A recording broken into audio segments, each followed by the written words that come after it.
Habari za wakati huu, mtazamaji wa Hot Drop TV na mwanafamilia pia, karibu sana uweze kuungana na sisi. Kama bado hujajiunga na familia hii, basi hakikisha unatufollow kwenye mitandao yetu ya kijamii ya Instagram, Facebook na Twitter kwa ajili ya kufahamu mengi zaidi ambayo yanajiri ulimwenguni, kuanzia michezo, burudani, hard news na hata udaku. Vyote utavipata kutokea hapa Hot Drop TV.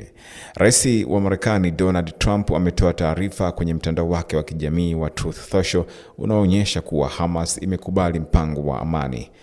Ujumbe wa Trump unasema, kulingana na taarifa iliyotolewa hivi punde na Hamas, ninaamini wako tayari kwa amani ya kudumu. Israel lazima isitishe mara moja mashambulizi ya mabomu huko Gaza ili tuweze kupata mateka kwa usalama na haraka. Kwa sasa ni hatari sana kufanya hivyo. Tayari tuko kwenye majadiliano kuhusu maelezo yatakayofanywa kazi. Hili halihusu Gaza pekee.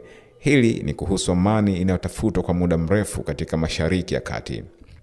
Katika taarifa yake ikijibu pendekezo la amani la Marekani, Hamas inasema inakubali kuachilia wafungwa wote wa Israeli, walio hai na waliokufa, kwa mujibu wa mpango wa mabadilishano uliopendekezwa na Rais Trump,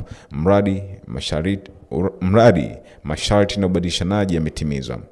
Taarifa hiyo inaongeza kuwa inafanya upya makubaliano yake ya kukabidhi utawala wa ukanda wa Gaza kwa chombo huru cha Palestina kwa kuzingatia makubaliano